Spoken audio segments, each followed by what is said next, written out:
Hello ನನ್ನ ಕುಟುಂಬದವರೇ, ಹೇಗಿದ್ದಾರೆ ಎಲ್ಲರೂ? ಇವತ್ತು ನಾನು ನಿಮ್ಮ ಜೊತೆ ಸ್ಪೆಷಲ್ ಆದ ನನ್ನ ಫೇವ್ರೆಟ್ ರೆಸಿಪಿಯನ್ನು ತೊಗೊಂಡು ಬಂದಿದ್ದೀನಿ. ಅದೇನೆಂದರೆ ಫಿಶ್ ಕರಿ. ಗಸಿ ಕೂಡ ಹೇಳ್ಬೋದು ಇದನ್ನು.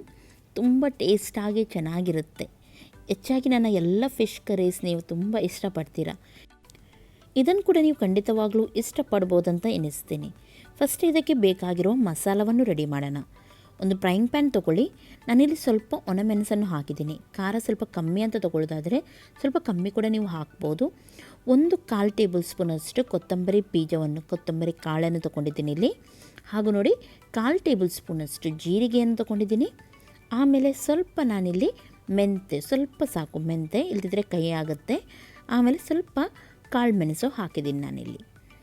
ಒಮ್ಮೆಲೆ ಕಾಳು ಮೆಣಸು ಇಲ್ಲದಿದ್ದರೆ ಅದನ್ನು ಸ್ಕಿಪ್ ಮಾಡ್ಬೋದು. ಸ್ವಲ್ಪ ಸಾಸಿವೆಯನ್ನು ಯೂಸ್ ಮಾಡ್ತಾ ಇದ್ದೀನಿ.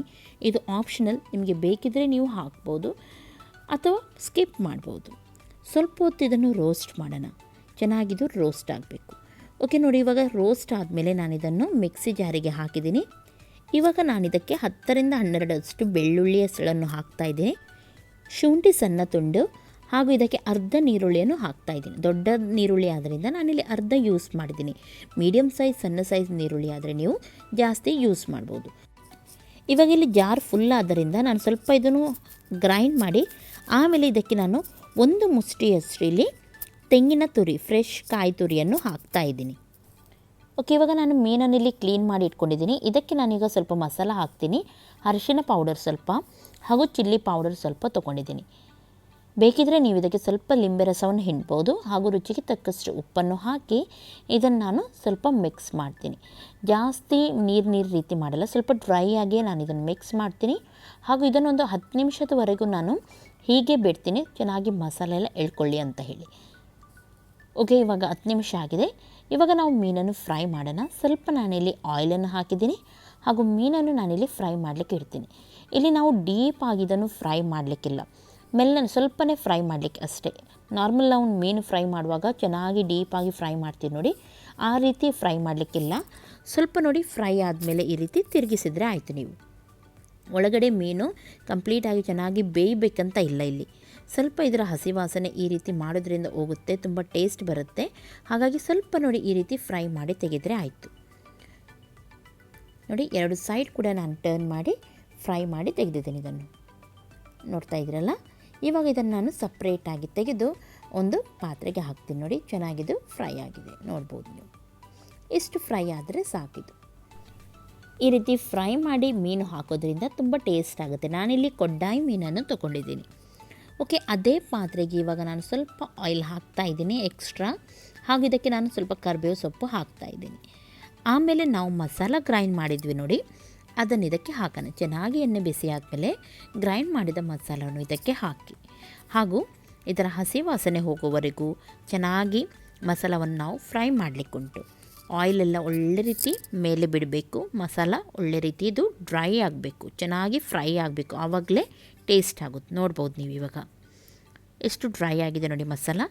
ಈ ಹೊತ್ತಿಗೆ ನಾನು ಇದಕ್ಕೆ ಸ್ವಲ್ಪ ರುಚಿಗೆ ತಕ್ಕಷ್ಟು ಉಪ್ಪನ್ನು ಹಾಕ್ತಾಯಿದ್ದೀನಿ. ಮೀನಿಗೆ ಆಲ್ರೆಡಿ ನಾವು ಉಪ್ಪನ್ನು ಹಾಕಿದ್ದೀವಿ, ಹಾಗಾಗಿ ಸಾರಿಗೆ ಎಷ್ಟು ಬೇಕು ನೋಡಿ ಅಷ್ಟೇ ಉಪ್ಪನ್ನು ಹಾಕಿದರೆ ಸಾಕು. ನೆಕ್ಸ್ಟ್ ಇದಕ್ಕೆ ನಾನಿವಾಗ ಹುಳಿ ನೀರನ್ನು ಸೇರಿಸ್ತಾ ಇದ್ದೀನಿ. ನೀವು ಗ್ರೈಂಡ್ ಮಾಡುವಾಗ ಕೂಡ ಹುಳಿ ನೀರು ಬೇಕಿದ್ದರೆ ಹಾಕ್ಬೋದು, ಹುಳಿಯನ್ನು ಸೇರಿಸ್ಬೋದು. ನಾನು ಈ ಟೈಮಲ್ಲಿ ಲಿಂಬೆ ಗಾತ್ರದಷ್ಟು ಹುಳಿಯನ್ನು ತೊಗೊಂಡು ಇದಕ್ಕೆ ಸೇರಿಸ್ತಾ ಇದ್ದೀನಿ. ಸ್ವಲ್ಪ ಹುಳಿ, ಸ್ವಲ್ಪ ಖಾರ ಇದ್ದರೆ ತುಂಬ ಚೆನ್ನಾಗಾಗುತ್ತೆ ಇದು. ಓಕೆ, ಚೆನ್ನಾಗಿ ಇದನ್ನು ಮಿಕ್ಸ್ ಮಾಡೋಣ. ಹಾಗೂ ನಿಮಗೆ ಬೇಕಾಗುವಷ್ಟು ಇದಕ್ಕೆ ನೀರನ್ನು ಸೇರಿಸಿ. ನಾನಿಲ್ಲಿ 2 ಕಪ್ಪಷ್ಟು ನೀರನ್ನು ಹಾಕ್ತಾ ಇದ್ದೀನಿ. ನಿಮಗೆ ಇನ್ನೂ ಕೂಡ ತೆಳು ಬೇಕಂತಾದರೆ ಸ್ವಲ್ಪ ತೆಳುವಾಗಿಡ್ಬೋದು, ತುಂಬ ತೆಳು ಬೇಡ. ಮೀನು ಸಾರು ಸ್ವಲ್ಪ ದಪ್ಪ ಇದ್ರೇ ಚೆನ್ನಾಗಾಗುತ್ತೆ. ಓಕೆ, ಇವಾಗ ನಾನಿದಕ್ಕೆ ಸಣ್ಣ ಕುದಿ ಬರ್ತಾ ಉಂಟು, ನೋಡ್ಬೋದು. ಈ ಟೈಮಲ್ಲಿ ಫ್ರೈ ಮಾಡಿದ ಮೀನಿತ್ತು ನೋಡಿ, ಅದನ್ನು ಇದಕ್ಕೆ ಸೇರಿಸ್ತೀನಿ ನೋಡಿ. ಹಾಗೂ ಸ್ವಲ್ಪ ಈ ರೀತಿ ಅಲ್ಲಾಡಿಸಿ ಇದನ್ನು ನಾನು ಮುಚ್ಚಿಡ್ತೀನಿ ಹಾಗೂ ಸ್ಲೋ ಗ್ಯಾಸಲ್ಲಿ ಇಡ್ತೀನಿ ಒಂದು 2 ನಿಮಿಷ. ಓಕೆ, 2 ನಿಮಿಷ ಆಗಿದೆ. ಇವಾಗ ನಾನು ಇದನ್ನು ಓಪನ್ ಮಾಡಿ ನೋಡ್ತಾ ಇದ್ದೀನಿ. ನೋಡಿ ಯಾವ ರೀತಿ ಬಂದಿದೆ ಅಂತ ಹೇಳಿ. ಮೀನಿಗೆ ಮಸಾಲ ಚೆನ್ನಾಗಿ ಹೇಳ್ತಿದ್ದೆ, ಸಾರು ಕೂಡ ತಿಕ್ಕಾಗಿ, ಕರಿ ಚೆನ್ನಾಗಿ ಬಂದಿದೆ, ಗ್ರೇವಿ ನೋಡ್ಬೋದು ನೀವು. ಎಣ್ಣೆ ಯಾವ ರೀತಿ ಮೇಲ್ಗಡೆ ಬಿಟ್ಟಿದೆ ನೋಡಿ, ಈ ರೀತಿ ಬರಬೇಕು. ತುಂಬ ಟೇಸ್ಟ್ ಆಗಿರುತ್ತೆ ಇದು. ಬೇಕಿದ್ದರೆ ಇದರ ಮೇಲೆ ಕೊತ್ತಂಬರಿ ಸೊಪ್ಪನ್ನು ನೀವು ಹಾಕ್ಬೋದು. ಇವಾಗ ಇದರ ಉಪ್ಪು, ಹುಳಿ, ಖಾರ ಎಲ್ಲ ಕರೆಕ್ಟಾಗಿದೆ ಅಂತ ನೋಡಿ ಆಮೇಲೆ ಬಿಸಿ ಬಿಸಿ ಇರುವಾಗ ಚೆನ್ನಾಗಿ ಊಟ ಮಾಡಿ.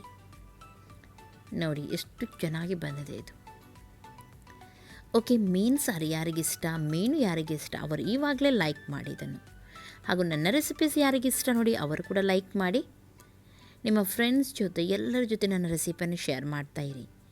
ಹಾಗೂ ನನ್ನ ಚಾನಲ್ಗೆ ಯಾರು ಸಬ್ಸ್ಕ್ರೈಬ್ ಮಾಡಲಿಲ್ಲ ಅವರು ಇವಾಗಲೇ ಸಬ್ಸ್ಕ್ರೈಬ್ ಮಾಡಿ. ನಾಳೆ ಸಿಗ್ತೀನಿ ಒಳ್ಳೆಯ ಒಂದು ರೆಸಿಪಿಯೊಂದಿಗೆ. ಅಷ್ಟರವರೆಗೂ ಎಲ್ಲರಿಗೂ ಟೇಕ್ ಕೇರ್, ಬಾಯ್ ಬಾಯ್.